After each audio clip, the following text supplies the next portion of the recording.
Paying for college has a lot of different pieces to it, right? There's FAFSA, there's scholarships, grants, student loans, all these different avenues that we need to understand. So in today's video, I want to talk about how to get grants for college, and I'm going to help you understand what grants are, how we can access them, where we can find them, and when there are red flags and we want to avoid them. Overall, the idea with this is to show you how to tap into a type of funding that does not have to be paid back for your child's education, which of course is the best kind of money to pay for college, right? Now make sure you hit subscribe because every week I have a new strategy for you and your family to work towards that debt-free degree. Hey there, my name is Jocelyn Pearson, founder of the Scholarship System, where we redefined paying for college to help families build strong financial futures and avoid decades of paying on student loan debt. Now, scholarships are our bread and butter. Scholarships and grants, we've helped families receive over $15 million to date, and we are not stopping there. Now, just briefly, this is for U.S. citizens and permanent residents. We are unfamiliar with the process for international students. Let's go ahead and dive in.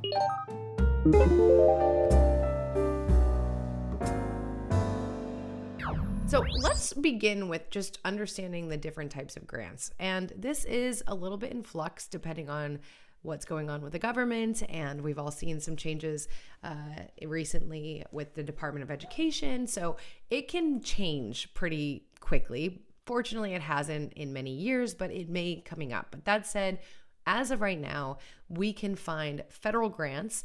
This is the Pell Grant. That's the most common, and it is awarded based on financial need.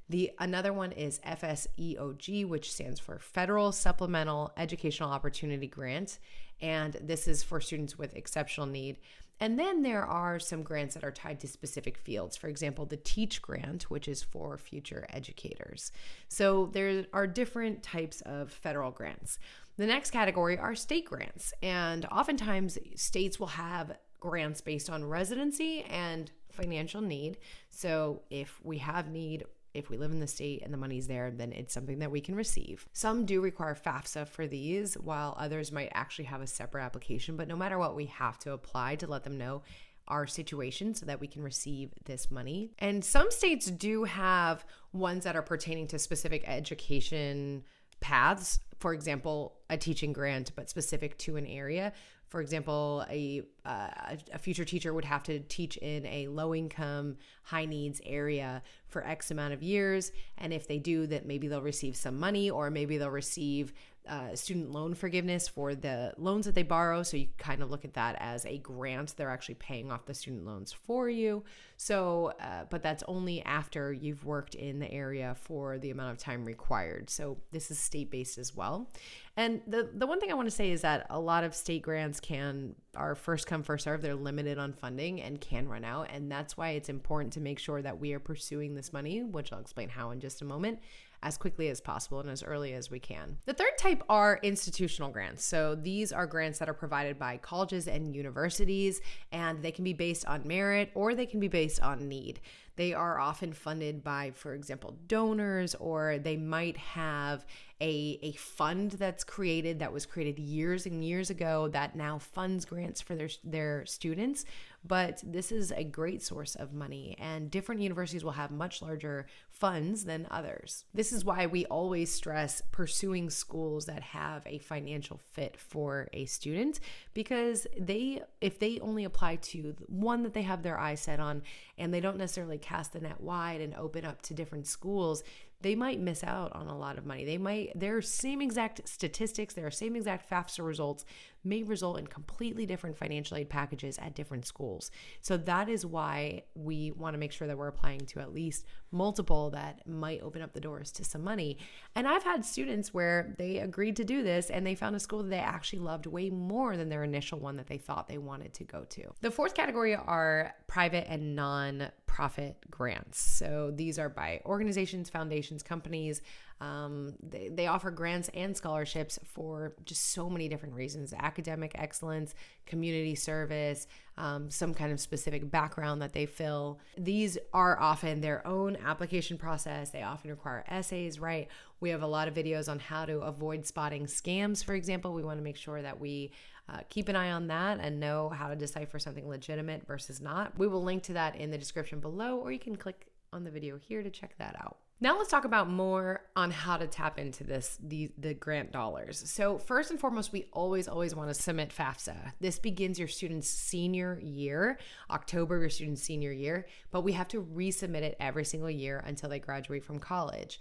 So FAFSA, it's a .gov website. We do not have to pay to submit it, and it has been streamlined in the recent years, for better, for worse, and it really pulls your family's financial situation so that the federal grants can be deciphered, the state grants can be decided, and also private institutions, universities, organizations, they may use this information as well to decide if your student can receive grant money from them as well as scholarship money. So when it comes to FAFSA, we want to fill it out as early as possible. Some funds, again, are first come, first serve. So the earlier, the better. I would say if it's opening in October, we want to make sure that we've got it done, I'd say by November. It doesn't have to be on the day that it opens, okay? A few weeks, you have a few weeks, but I would not wait until deadlines like the tax deadline when a lot of places require FAFSA.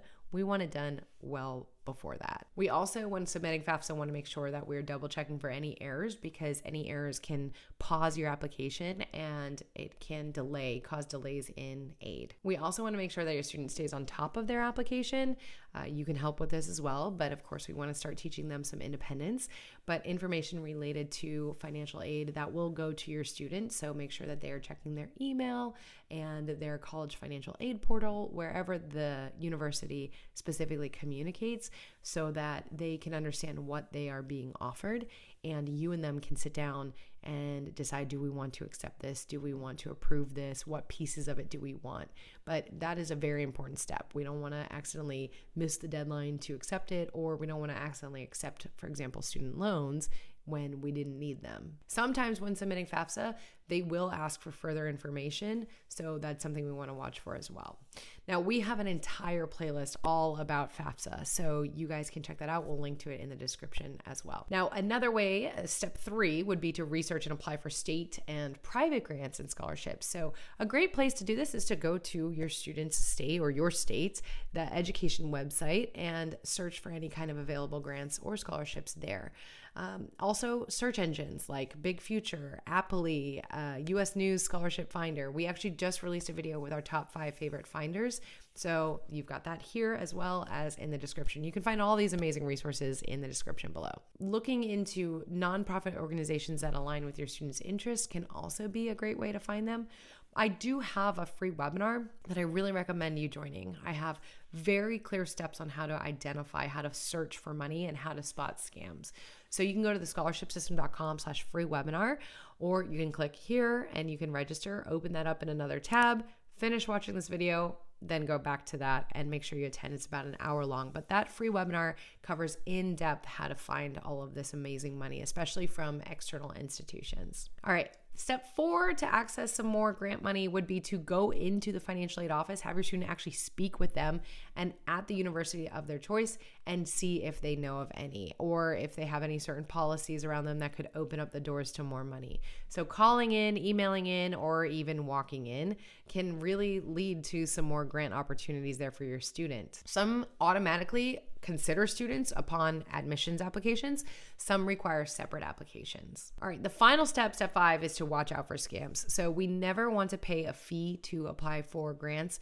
For example, FAFSA, people have spun up websites where it's .coms or whatever, and you have to pay a fee to submit FAFSA. That is a scam. FAFSA is free. It's a .gov website. You do not need to pay to submit that. But also with grants, you should not have to pay to apply.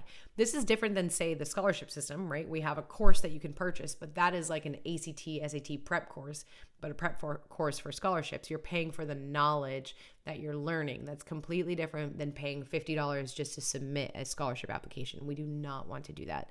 Very different things here. We also don't want to do anything that says guaranteed grant money. That's not legitimate. and they should never ask for banking information or social security number on the application. All right, comment below. Did you find any grant money, or do you know of any grants? I would love for you to share them below. And do you have any questions around grants? Because we keep an eye on all the comments and we will get back to you when we see them.